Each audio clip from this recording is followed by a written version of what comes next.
As you know, there are now a number of influential voices in Russia which suggest to Putin that he needs to replace his top military commanders, that they are unimaginative, that they are inept, that they do not know how to properly organize their forces, because in the past, Russia had a number of successful operations, but certainly on a much smaller scale. If Putin asked for your advice, what would you tell him about the quality of Russian high command and whether he needs to do to them what Stalin did to his generals at the beginning of what they call Great Patriotic War, when he essentially appointed totally different people than were in charge originally? Dmitry, I'm not familiar with the personalities involved. And again, you have to understand what mission the Russian military was given. And decisions were made early on regarding what kinds of forces would be used and how they would be employed. As I said, I expected a very different opening phase of the operation from the one that we witnessed. I never thought that over the space of 500, 600, 700 kilometers, piecemeal units of the Russian army would move in to Ukraine. I was quite shocked by that. But I didn't at the time understand President Putin's sensitivity to avoiding damage to infrastructure as well as to Ukrainians. He made it very clear that he was not interested in killing civilians under any circumstances. And contrary to what the Western media has reported, I think the Russians have exercised great restraint. Now, what has changed is the recognition that no one will negotiate. Europe is very vulnerable economically at this point. The winter is coming. He's now decided to increase the military power that he's prepared to employ. Most of the reservists will release Russian formations from elsewhere in Russia for duty in Ukraine. We're also seeing a lot of forces come in with equipment and weapon systems that we have not seen in the past. So I think at this stage of the game, Russia is winning. Russia's not going to lose. And we are going to witness offensives more on the model of what we have expected in the past but have not yet seen. And they will be devastating. The Ukrainians will not be able to withstand them.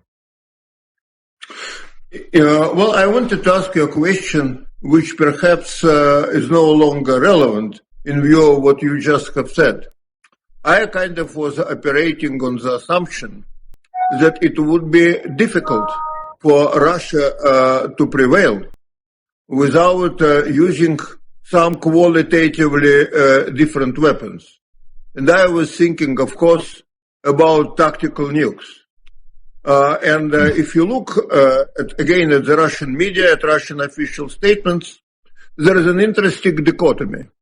President Putin said on a number of occasions that under certain circumstances faced with an existential challenge, Russia would use nuclear weapons, including even strategic nuclear weapons. But at the same time, there is clearly considerable hesitation in talking about this in greater details, and particularly entertaining a notion that perhaps they could start with tactical nukes. I talked to a senior Russian official about a week ago, and I asked him about a possible Russian use of tactical nuclear weapons. And he said to me, this is absolutely not going to happen. And I said, well, but Putin talked about using nuclear weapons.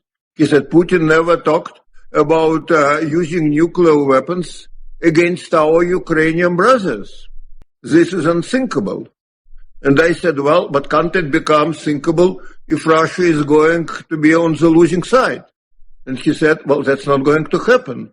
That's why, he said, we Russians are having this partial mobilization. It will take 2-3 months for this mobilization to start bearing fruit. And we have to be deliberate, he said, because if we mobilize too quickly too many people, we would have no capability to train them and to arm them properly. But he said in 3 months we are going to be fine. Now, what would you think about this attitude? Should nuclear weapons, tactical nuclear weapons, be a part of our discussion in the United States of what may happen in Ukraine, or am I exaggerating? It's worse than exaggerating. It's nonsensical. Putin has made it very clear on numerous occasions over many years that the idea of using a nuclear weapon against a neighboring state is effectively off the table. And as your Russian official pointed out, the Russians do view Ukraine as another Slavic country that is very closely related to Russia. So the idea of any sort of weapon of mass destruction like that has been off the table from day one.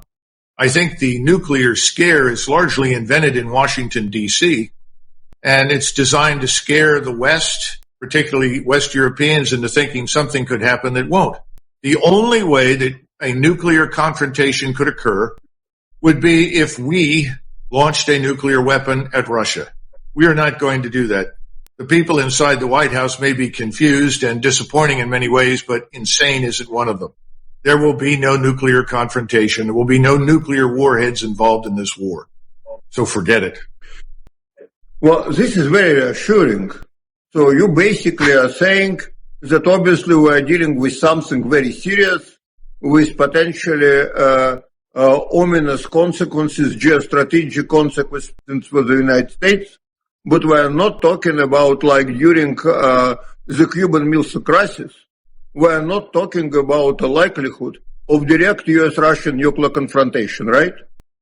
Well, remember that one of the chief reasons that President Putin finally decided to move into eastern Ukraine was that we had reneged on our promise that we would not put theater ballistic missiles, strike weapons with nuclear warhead potential on the ground in Ukraine.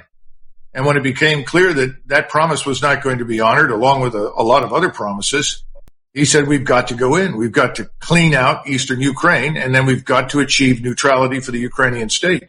I don't think that position has changed. I think it's the same. And I don't see anyone in Washington who is contemplating the use of those weapons. Now, there are people in Washington who talk about it. Fortunately, they are not in the chain of command right now. They're not in a position to make that decision. The notion that you have something called a tactical nuclear weapon is dangerous.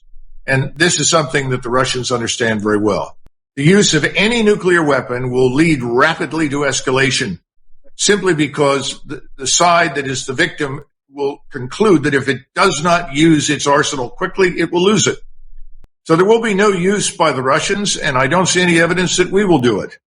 This war will be settled with conventional means, high-end conventional means, and many, many weapons that are very destructive, but they're also very precise. The Iskander missile, Kinjal missile, these things are devastating weapons. Some of them have been used, but not to the extent that we are likely to see them be used now. But none of them will have nuclear warheads on them, and we know that. And how do you think this war is going to end? Would you care to make any prediction?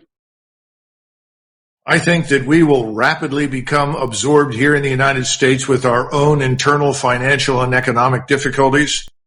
The same people who think for some reason that you can hike interest rates, defeat inflation, but not cut spending, that you can still peddle bonds to the rest of the world when the Japanese and the Chinese are dumping our U.S. treasuries. These people are also claiming that Ukraine can win. They're wrong. Those things are incompatible. Those things are not going to happen. The entire Western world is going to be consumed this winter with the financial and economic crisis that is developing. So that's the first part. Second part is the Russians are exactly what you said. They're deliberate. They're methodical. They're going to put together these offensives. These offensives will be launched, I suspect, certainly when the ground freezes, no later than mid-November. And these offensives will sweep everything before them. And we, on the other hand, will sit there and say, well, we're sorry, we did all we could, and the Ukrainian people will suffer for it. One question which is very important in my view, and for which I certainly don't have a good answer. Why the hell we are doing all that on Ukraine's behalf? It's very difficult for me to imagine that reasonable and well-informed people inside the Biden administration really believe that Ukraine is a democratic country. Really believe that when Putin is attacking Ukraine, if he succeeds, that his next step would be go after Poland and to move all the way, I don't know, to La Manche. Why is Ukraine so important for the United States? And why couldn't the United States meet Putin halfway, providing him with assurances that Ukraine would not become NATO member anytime soon? Because everybody in Washington was acknowledging that Ukraine would not become a part of NATO. Why did we need to trigger to contribute to this crisis? Well, Dmitry, first of all, you've been with us long enough to know that we have no strategy. We simply have no strategy. There is no systematic approach that defines the desired end state, how to achieve that end state, and what the real purpose of the mission is. If you ask anyone, what are we doing in Ukraine? The answer is, well, we're degrading Russia to make sure Russia can never do this again. It's all nonsense. There is no specific end state other than let's see if we can destroy Russia. Ukraine is an opportunity for us. We'll intervene, we'll set up a government, and then we'll exploit the Ukrainian people to weaken Russia, and perhaps we'll be successful, and we'll eliminate this obstacle to total global financial domination by the United States and the dollar.